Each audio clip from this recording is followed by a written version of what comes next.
let me give this person a chance. Mark, you are here with us with this game coming up this weekend, El Classico. What should we be expecting on this one? Massive game, El Classico.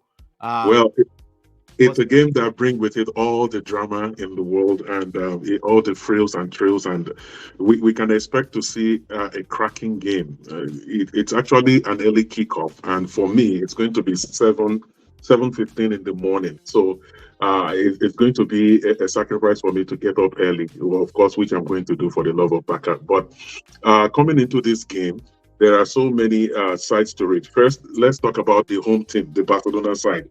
Barcelona's season has been hard-fought wins and unnecessary draws. They had that 2-2 draw against Granada, and there was another one they had earlier. And most of their wins have been 1-0 wins, which means that they've not been confident with bringing in the goals. And that's because they have like 6 key players on the injury list. I think they have Lewandowski, Rafinha, Pedri, who was injured since August. Then we also have Jules Koundé and Sergio Roberto, who are also out injured.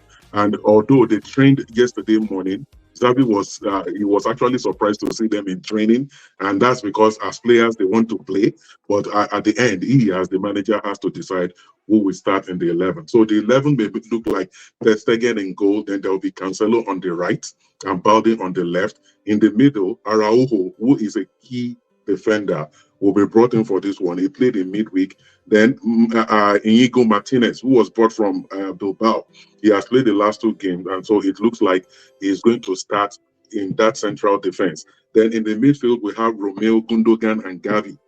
And Romeo, he started well. Recently, he has tailed off, but with Gundogan, we have some balance in that midfield.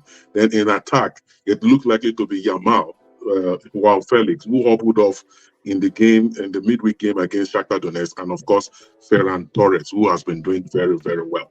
Then on the Real Madrid side, it looks like the Madrid hierarchy. I read a report where it was stated that the Madrid hierarchy wants Ancelotti to use less of the aging midfielders, that is Kroos and Modric, and they want him to use more of Tchouaméni, Camavinga, and Valverde.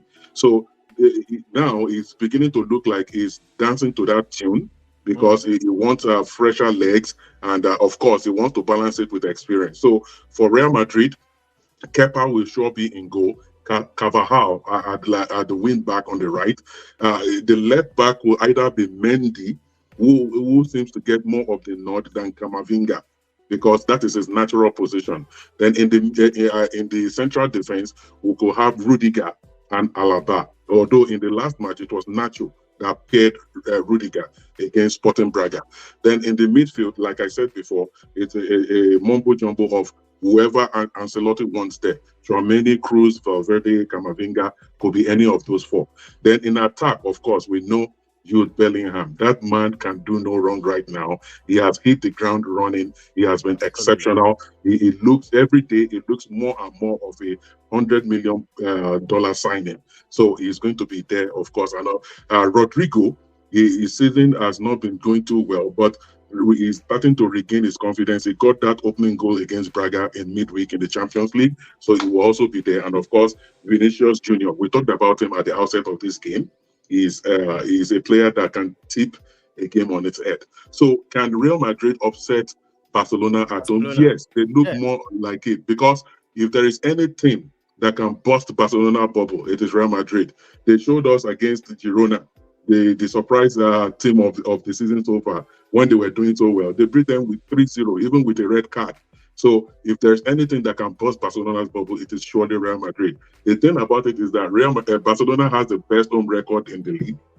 Real Madrid has the best away record in the league, and they are now meeting each other. Yes, so it's going to be a cracking game, and I look forward to entertaining football. I want less fighting.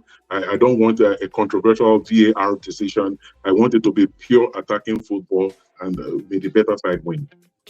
All right, guys, this is how far we can go. Thank you so much, Mark. And also, after the game, I'm talking about the El Classico, you have to give us this little review of yes. You actually sent me a mail about the game, so I'm going to make sure I put it out there. It's a fantastic Fantastic shot there. So, guys, Thank I want to thank you so much, guys. This is how far we can go. Kule, Manchester United, what's your score prediction? My own score prediction is 1-1. Kule, what's your score prediction? Quick one. I'm sorry, but I see Man City winning that game 2-1. Oh my goodness. Yeah. Yay. Yes. Yay. But it will be a close game, so we'll take some positives from it. It's not the end of the world. All right, We'll Kule, thank you so beat much. City another day. All right, thank you so much, Kule, on this one. Bye for now. Thanks, Kule. boss. All right. Nubian Prince, thank you so much for joining us on this one. All right, one love, bro. Bro! Thank you so much, bro. John. Thank you. All right. Appreciate it. All right, 3 points for Chelsea. No shaking. We are here. We are together. Irate, thank you so much. Liverpool losing this weekend. Just watch out. No way. All right. Thanks, John. Thank you. All right, thank you. Opi, thank you so much, Opi, on this one. Always a Fantastic. pleasure to done. All Have a right. great weekend. All right, you too, man. All right, Mark. Yeah. CLASSICO. It's going to be Yeah. loud, man. I watch it. I promise I'm going to watch this one. Yes. Because I look at the way Xavi has been producing so well. And you know who I want to watch? It's Bellingham. Bellingham. Yeah. I want to see him That too. guy. Actually, Jeez, Yeah. man. he has actually surprised me because I never imagined that an English boy coming into Madrid Yeah. and he seemed to have done better than all the English guys that played for Real Madrid, starting Yeah. from He Steve scored goals. McManaman, Michael Owen, David Beckham. He imagine he has scored in the Champions League. He has scored. He's the highest goal scorer in the league right now with 8 goals from 9 Wow. games. Wow. Yeah, so that shows that he's what is his weight in gold. He has actually been a very good investment, and that is what Barcelona is lacking right now. We have very good strikers, Lewandowski, but he's not the man he used to be. He's going to be 36 next year, Yeah. and we have Ferran Torres, who for me is not a 9 in every sense of the word, but he's actually doing whatever he can do. He's better than last season. But Lamine Yamal is just 16 years old. So we cannot afford to push him too much. Yeah, to that. Yeah. And this is can't going do to be his first real Classico. So if I may ask you, what's your score prediction on this one? That would be My the score last question. prediction, so this will break the heart of most Barcelona fans. But I think it's going to be either a 1-0 or 2-1 win for Real Madrid. Wow. And the reason I say that is that I don't want to get my hopes up.